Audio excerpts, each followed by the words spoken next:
This is a test. I just want to see if I can upload this to YouTube. Hi, I'm Doug Holdreed, and I'll be your instructor for World Mythology. And this is your textbook for the course, Introduction to Mythology. Just wanted to say a few things about the text and the websites that we'll be using.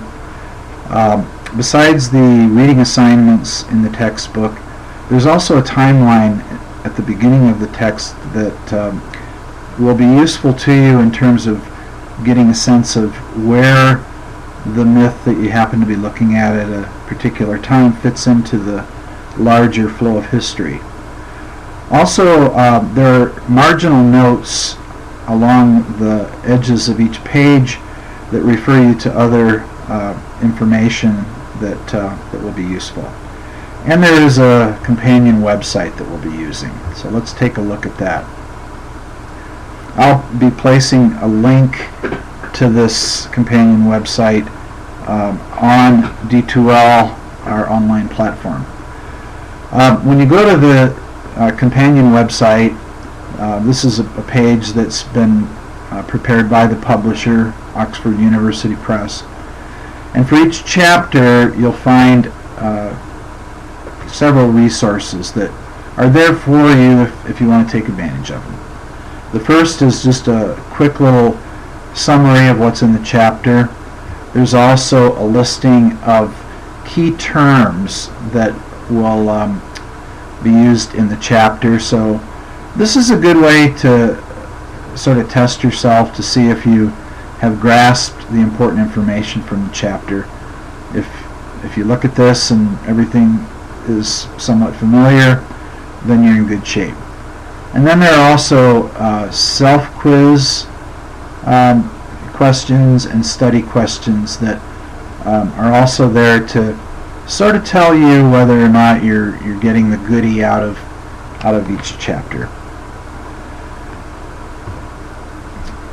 So what we're going to do this week, the first week, is I'd like you to read through the syllabus, even though I'm going to go over some information from the syllabus. I won't cover everything. We'll be really in chapters 1 and 2 looking at just what is mythology as it relates to this course. So read chapters 1 and 2, log into D2L, which is just another name for TSJC Online, and then click on Content. And let me just go there with you and look at that together right now. So once you get logged in, it'll first take you to this home page, and you'll see this item News. So I'll post something there each week just to give you a sense of what's going on during that week. But where you'll find the actual assignments is in Content, up here at the top. And once you get to Content, you'll see a table of contents. And we're in Module 1, so when you click on Module 1, you'll see the reading assignments, including the syllabus, chapters 1 and 2. I'll ask you to watch a couple of videos here.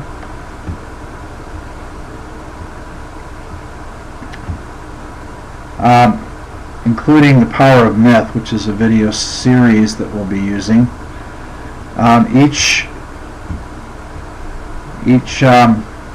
module will also include a discussion question and a quiz. So as you click on these items, it'll take you to the content for that module.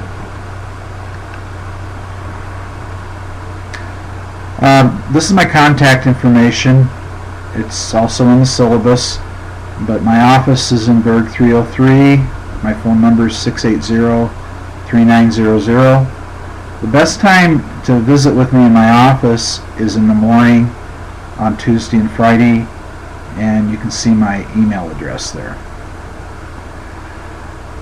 The modules in D2L are linked from the content section, as I just said, and each week there'll be a reading, some video that I'll ask you to look at, a discussion question, and a quiz. and occasionally an additional assignment. Each module will be open from 1 week, from Sunday evening until at midnight till the following Monday at midnight. I'm sorry, Sunday to Sunday, midnight. And if you get it done on time, which I hope you all will, you'll get 5 bonus points for just being on time. I won't close the module, so if you miss the deadline, you can still complete the work, but it's important that you stay on schedule so that you're in sync with the class, and also so that you don't lose these bonus points. So what we're going to be dealing with initially is just what is myth. We often use that term to refer to things that aren't true, but in this course we're not going to use it that way. Myth, I believe, is one way of accessing truth. Usually we access truth through our personal experience, things that we can see and touch and taste and hear and encounter with our senses through personal experience. That's the most basic kind of knowledge. But we also have a body of knowledge that we all carry around with us that we would call scientific and historical knowledge of things that are true, and we trust that they're true because we trust the individual or the authority figure or the institution that has communicated these truths to us. But beyond that is a whole universe of mystery. And mythic truth, our mythology, stories that we would call myths, are a way that human beings have, from the very beginning, from the very earliest period of human existence, have used to try to capture and express where we come from, why we're here, why we do certain things. And these myths are held as often as sacred and almost universally as being important and being vehicles for expressing things that are true.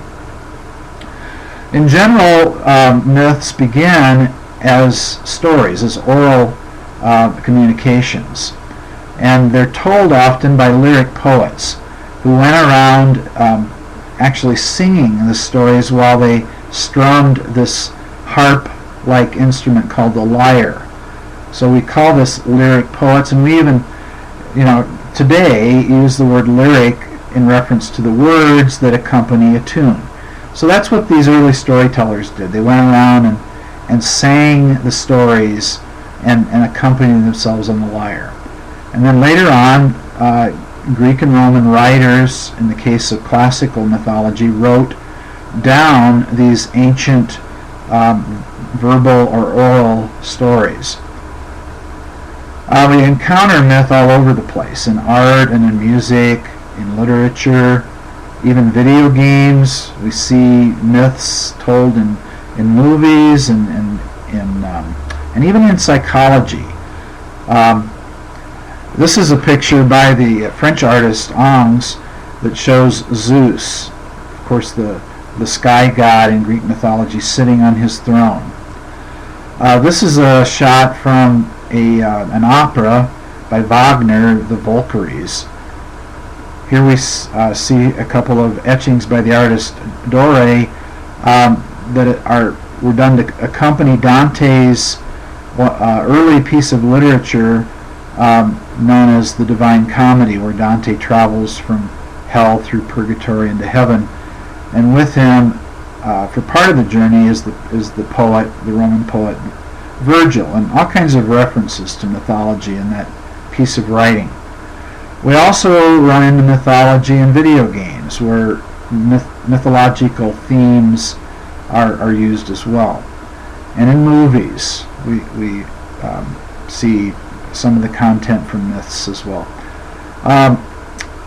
The psychologist Sigmund Freud drew upon mythology to explain some of his concepts, and C.G. Jung believed that our myths and our stories, our fairy tales, our dreams are universal, and they emerge from the collective unconscious that we share with other human beings universally all over the world. So we'll be looking at lots of art and music and videos, but more fundamentally we'll be interested in exploring the myths that have existed throughout the history of humanity.